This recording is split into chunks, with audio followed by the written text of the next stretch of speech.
Alright, this is a walkthrough on how to set up the hosting applications and settings for the Evolver guns. Okay, so if you're not aware, there's a few settings on the gun. This is Battle Royale mode to the left and Team Battle to the right.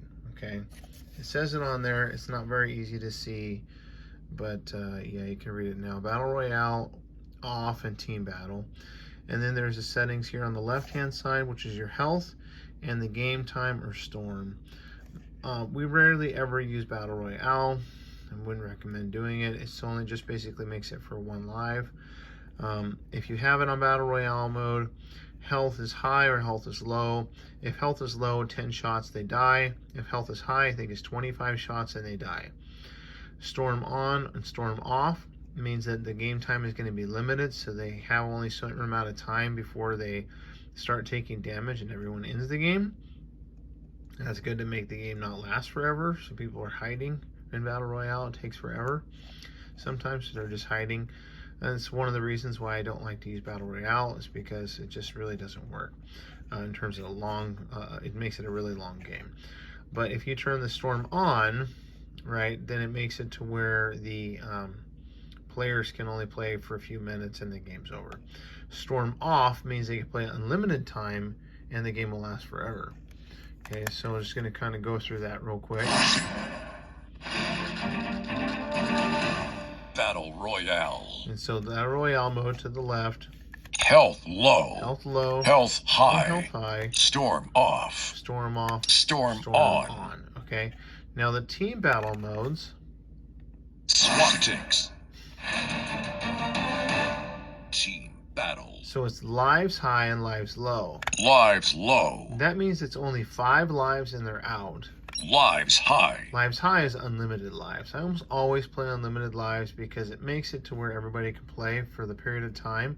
And I set the game time limit. Game time off. This is unlimited time if game time's off. Game time on. Game time on is only 10 minutes. So every single game I run, I always do unlimited lives and game time on and on team battle for large groups. It just makes sense to do it. If you want to get with an older group and run a strategic game where it's elimination, go ahead and do a Battle Royale, make it the lives high, and turn the storm on, which is already the existing setting, right? So just leave the two things up, and whichever mode you want to do it, that's the way I would run the game. That way the game time will limit for the storm on, and it will only last for a certain time, and then the health goes a little way so they have time to kill each other. That's how I do it. Now, the other side, the other switch here is the lighting, right? And so it tells you that lighting is low or high. That's basically outdoor, indoor mode, or daytime or nighttime mode. Lighting high. High also increases the volume. Lighting low. As well. And it decreases the volume on lighting low. Since you're playing outdoors in the sun and it's daytime, lighting high. Lighting high is always on. But I'm going to turn it off because I don't want to hear the noise. Lighting low. I'm only turning it off because I don't want to hear the noise, but always run it on high for outdoor in the sun. Indoor mode, lighting low, or nighttime lighting low. And so that's the main basic settings. Okay, so that's really all there is to it in terms of your setting options. Okay. Now, whenever players are ready to play, they can change their team anytime before a game starts. Team battle. And they simply do that by pressing this button. Free for all. Blue team. Red team. Green team. Free for all. If you're going to play team modes, they can only be red, blue, and green, the 3 teams. Yellow is kind of wonky because the yellow team is going to hit each other because it's the friendly fire's on. So you don't want to use yellow as a team for playing team battle games.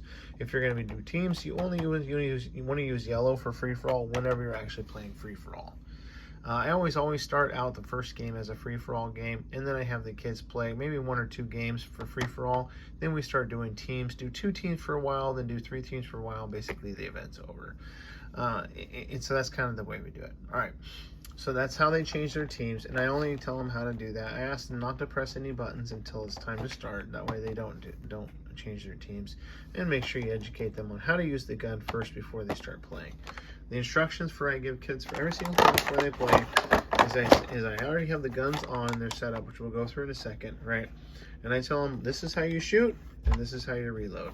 Please do not press this gun whenever you get your guns, because we're going to go over that later. But don't press the reload button until we start the game. And I say it several times because they will forget and they'll start pressing the buttons and it messes up the game. But we'll go over in a second how to fix that if they do start in the wrong game mode. All right, but first of all, we're going to do the hosting. Hosting first. Hosting is the most important thing. And since we have 3 taggers here, we're going to make the center tagger our host tagger. And it's very simple with hosting. All you have to do is hold the trigger when you turn the gun on to one of the game modes. Hold the trigger the whole time. Team battle.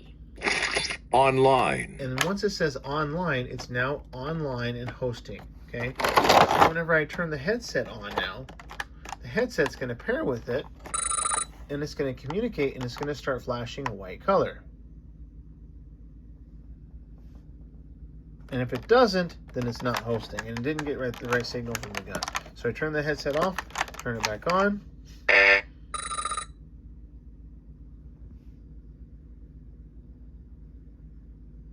No hosting yet, okay?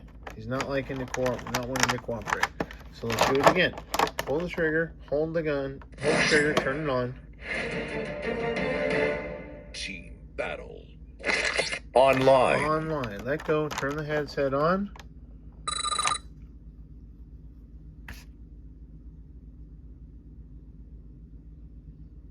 And I probably have a low battery for this gun. Alright, so we're not going to use him.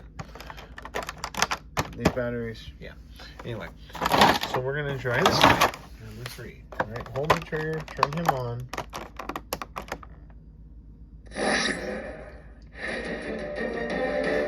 Team battle. Online. I'm going to turn the headset on.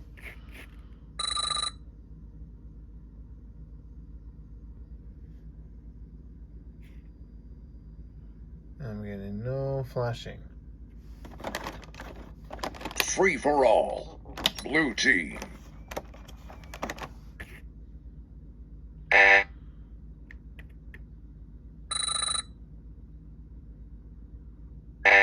There it goes. Okay. So whenever it disconnects and reconnects, it ends up being in pairing mode. See how the white is flashing? Now this gun is our host tagger. So we're going to use this guy to be our host tagger. Blue team. He's going to be able to control all the other taggers, but he won't control them unless he's flashing. So that's the most important thing you do whenever you first get set up before you turn any other guns on, is get the host tagger set first. Now he's set and he's good to go. I'm going to set him aside and turn on the other guns. Okay? And simply turn the headset and the gun on, and they'll pair. And you can do multiple guns at a time, it doesn't matter. Right? And once they get on, he's going to get paired online. As well. See the flashing? Okay? He is now paired by the blue gun. Always keep your host tagger away from the rest so you know where he's at, and he's completely separated from everyone else so you don't confuse him. Okay? So every single gun moving forward will turn on and be hosted. Team battle. Online.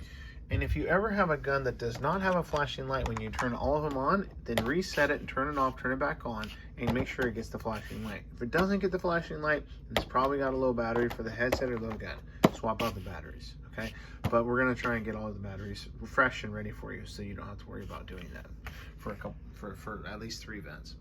All right, so now that we have our settings set up on this gun,